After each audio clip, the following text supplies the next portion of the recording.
So we just listened to Follow Your Arrow by Casey Musgraves.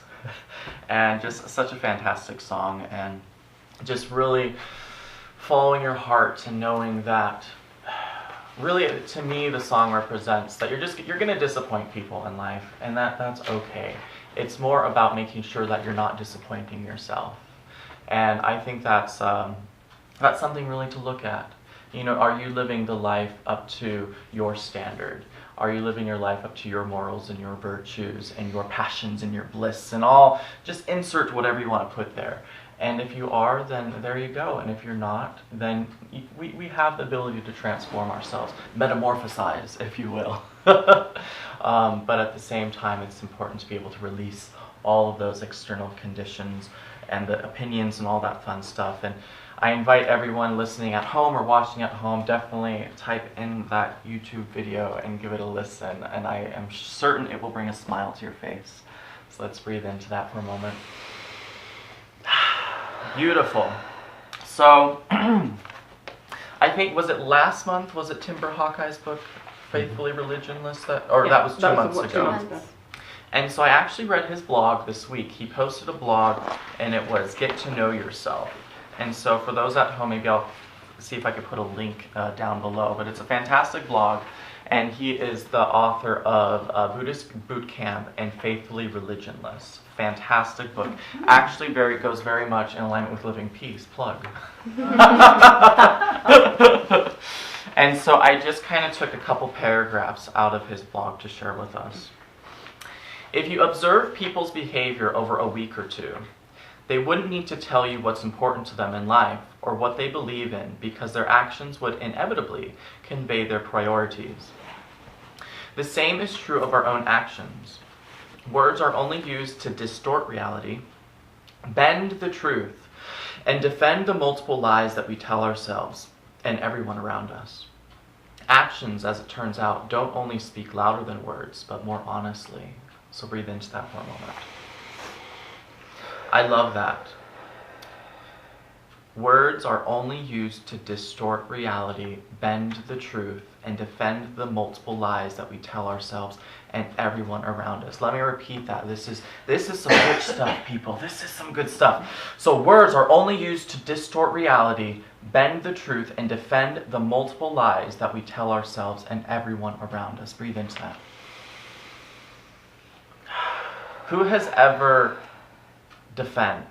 got into the whole explaining who they are, defending themselves, defending their actions, and all these things?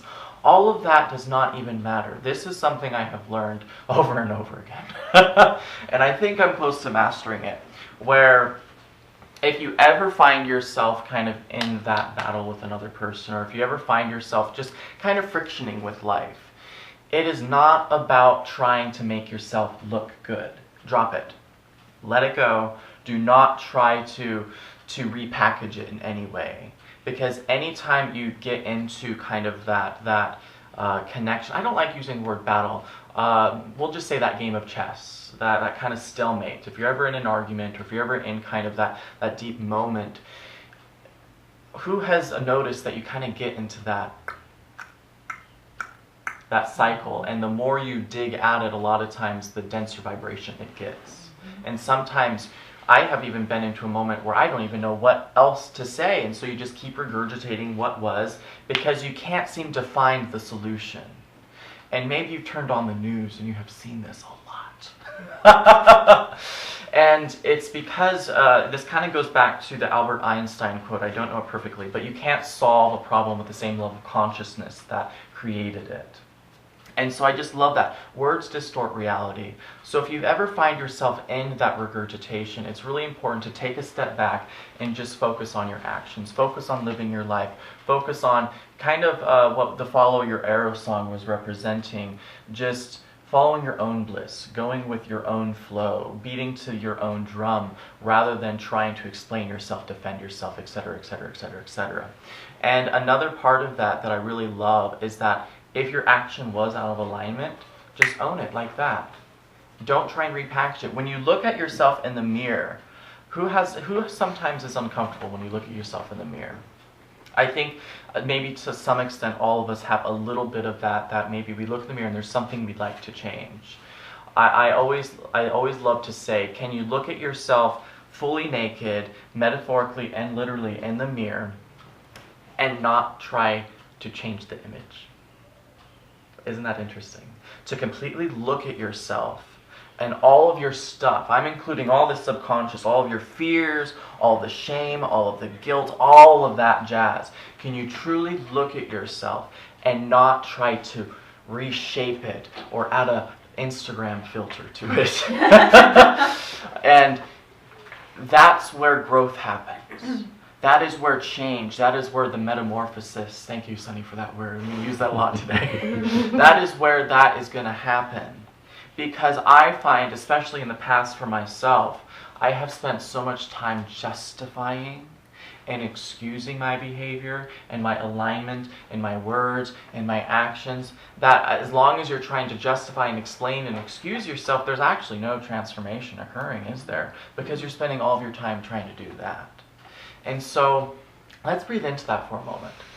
Maybe you even want to close your eyes for a moment and visualize yourself in front of a body mirror. And when you look into it, maybe you see yourself, maybe you see your fears, maybe you feel the things that you still feel some guilt or shame over. And it's really important, this goes into the Pema Chodron teachings, it's really important to take a good look. It's really important to lean into that feeling. It's important to lean into all of that, all of what that holds. And only when you can be fully honest with yourself, that's where transformation occurs. Because as long as we're trying to sugarcoat it in any way, what's happening is that there's a lack of authenticity involved. And anytime there's a lack of authenticity involved, we're not being fully honest, and we're not being fully honest, what happens is that we can't actually raise vibration, we can't raise consciousness of that to a point where change actually occurs. And I think this happens a lot. You see this happening a lot in different cultures around the world, different political, different religion. We just get so stuck holding on to one idea. We get stuck on holding on to one concept. And even in your personal lives, that concept can be, this person hurt me. That's a belief system in and of itself. This person hurt me. And as long as we hold that idea, as long as we hold on to that belief system, we are forever going to be trapped by it. And we're going to forever be a victim of circumstance. Ooh, we're forever going to be a victim of circumstance. Think about all the times in your past. Think about anything in your past that seems to repeat itself in your subconscious mind. Anytime maybe you sit with yourself in silence, what starts to come out and creep in? That's some unfinished business to attend to. And anytime you have anything that keeps gnawing at your mind that you haven't fully leaned into yet, it's because it is your subconscious mind, it is spirit, it is God, your higher self, actually telling you this is something to lean into. That's why I keep presenting it to you.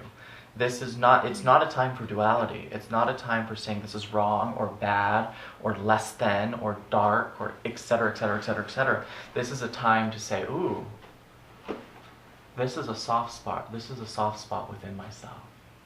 And can I look at it more closely?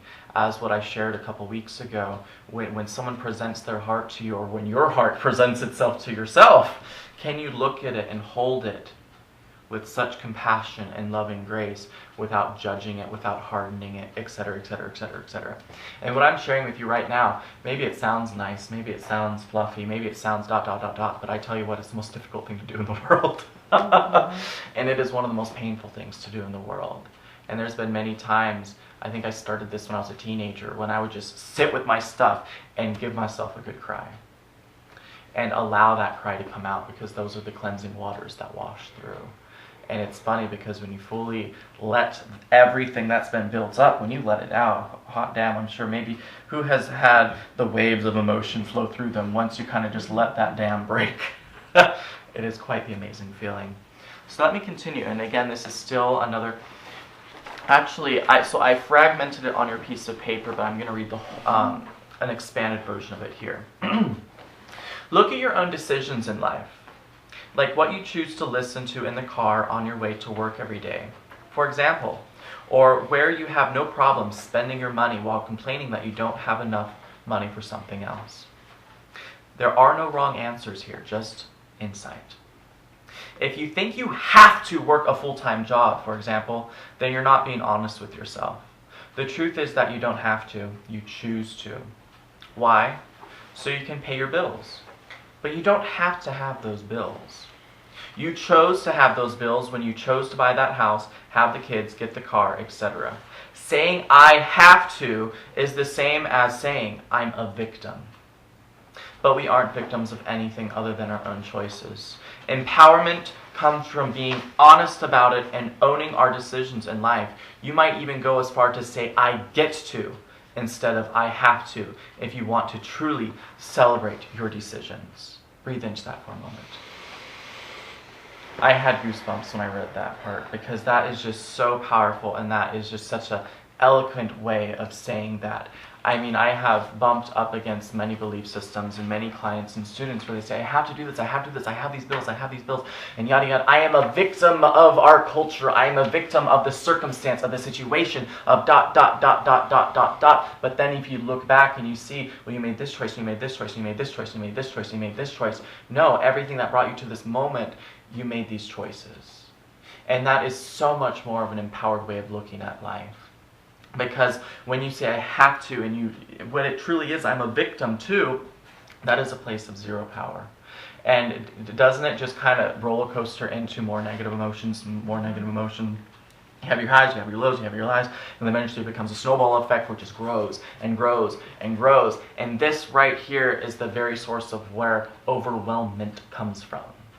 Overwhelmment comes from. Who feels overwhelmed every now and then? It is because you're allowing your mind to go down that rabbit hole. Does that make sense? So shift it to, rather than I have to pay this bill, I get to pay this bill. And the truth is, now if you look at life and you do your research, there are so many people now living off the grid. There are so many people now living in amazing, eco-friendly. I mean, Brittany, you have so many stories. Plug. Diary of a Starseed by Brittany Love. So many amazing stories of transformation and choosing to live a different reality. But the truth is that so many people feel trapped, and it's just because this is how it's always been done and this is how it has to be done. And the truth is, if you're seriously unhappy, then you can make that choice to make a change. And I think that is one of the most freeing thoughts that we can think. None of us are victims. None of us are victims, unless you choose to be. And then you believe it, and then you create the reality, because your thoughts create reality, and then your thoughts create emotions, and then the emotions, then you just create all these things, and then you tell the story, and you tell the story, then it reinforces the story, and then you hang out with people that reinforce that story, and then you're just creating this huge, beautiful reality that then creates culture, that then creates states, and then creates countries, and then creates the world, and then you see suffering. Don't you love that rant? So breathe into that for a moment. So all of that inspired me to create my own quote that is actually, I did write it down for you. And this is the journal question. For those of you listening or watching at home, and for those, of course, of you in this room, feel free, if you don't journal already, journaling is one of the most powerful tools. Maybe you've heard this before, but let me share why. The reason why journaling is so powerful is because what happens is that when you put pen to paper, or even if you're typing, and you just start, your subconscious mind starts to surface. You start with a conscious mind, but then as you start to go along, you might notice that words just naturally flow out of you. And when you get to that point of words naturally flowing out of you, that is the subconscious mind. You're stepping into that, and that is also your higher self coming through. So it's emerging between your conscious mind, your subconscious mind, and your higher self. So the reason why I have so many journal questions and I have my students write essays is because often they come back to me after they do the homework. I'm just like, I had no idea I even thought this until I wrote it down. And it gave so much more clarity to who I am in my own introspection. So that is why journaling is so beautiful. And so the journaling question for this week is, I am not, or not even a question, it's just a statement. I am not a victim of circumstance. I am not a victim of circumstance. So in your own time, I invite all of you to maybe explore that concept. And if you're not going to journal, maybe start a conversation with someone that you enjoyed your conversations with. What do you think about this statement? I'm not a victim of circumstance. And that's just a great way to bond over our non-victimhood. So here's the quote. I am not a victim of circumstance, situation, nor any external condition of life. I'm an active participant in the creation of my reality, meaning I'm actively participating in the creation of what I think, what I feel, what I spend my time on, who I spend my time with, what I consume mentally and physically, and all the blessings and contrastive experiences that come my way. Every effect has a cause, and every cause has an effect, all of which include me, because it is my life to live, my life to use, and my life to enjoy. Deep breath. Let's repeat that once more. So get that in that subconscious mind. I am not a victim of circumstance, situation, or any external condition of life. I am an active participant in the creation of my reality, meaning that I am actively participating in the creation of what I think, what I feel, what I spend my time on, who I spend my time with, what I consume mentally and physically, and all the blessings and contrastive experiences that come my way. Every effect has a cause, and every cause has an effect, all of which include me, because it is my life to live, my life to use, and my life to enjoy. Breathe that in. Can you feel the energy behind those words? I love that so much, because that is the true. All the blessings and contrastive experiences. And I like to use the word contrastive because it's so much softer than saying wrong or bad. It's not, to me, it's not a dualistic word. Contrastive is just anything that kind of frictions. And so it is honoring that all of the things that friction us a little bit, everything that kind of gives us a little bit of resistance, we invited that into our life just as much as all the blessings we've invited into our life. And I really want to bring that home to you, that it's not about God giving you your blessings or good fortune or the stars or astrology or the Mercury retrogrades. There is nothing that is giving you blessings in your life except your own alignment. Maybe some of you may disagree with that, and that's okay if you believe that there's an external force that is literally influencing you. But the thing is that external force that is influencing you is matching your internal force. So in a sense, it's only matching up with what you're presenting out. So it's kind of like the work you put in is what allows you to get the straight A. And so here you receive the straight A and are just like, I just manifested an A without doing anything. No. You've been putting in the work, therefore you get the grade that the universe gives. Does that make sense? So look at it that way. We don't realize it fully, all of the thoughts and all the actions and all the things and all the feel-goods feels that we're feeling on a daily basis is actually contributing to the opportunities, the random people that we meet. And then all these beautiful occurrences that come into our life. We do not realize the extent that every single thing that we do, every single thought that we think is creating this vibrational aura around us, this vibrational reality around us that then brings to us these opportunities. It's not about having good or bad luck. It literally is just, let's open your mind and see what's going on. Let's open your heart. Let's see what's going up. Let's peel through your aura. Let's see what's going up. And all these things combined together that then creates this vibrational escrow that then grows and grows and grows and grows and grows and attracts and attracts and attracts and attracts and attracts. So none of us are victims of circumstance. We are all active participants. Breathe that in.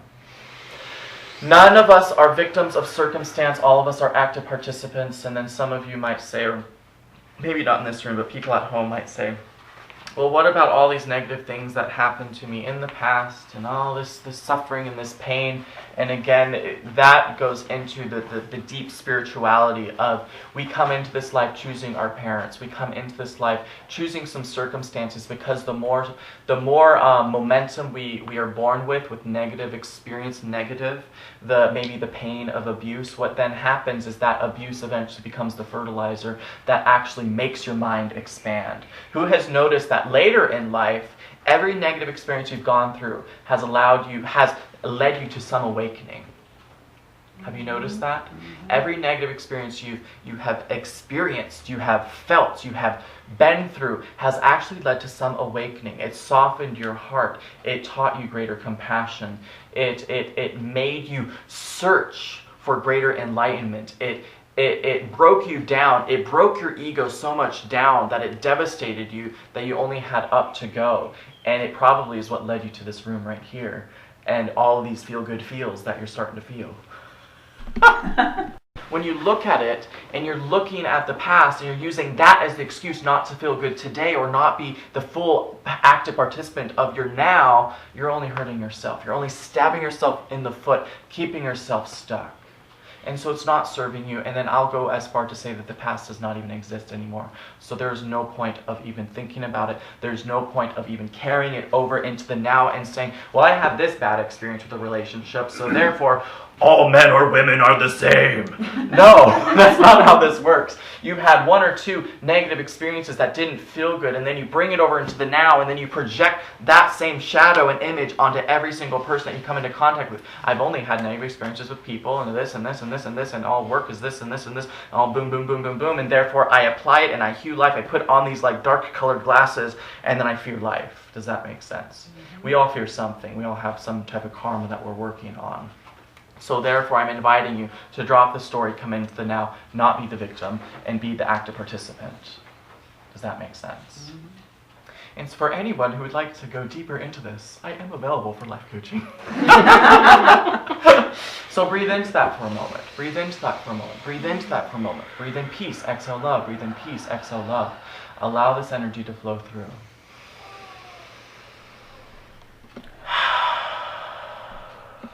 Very good.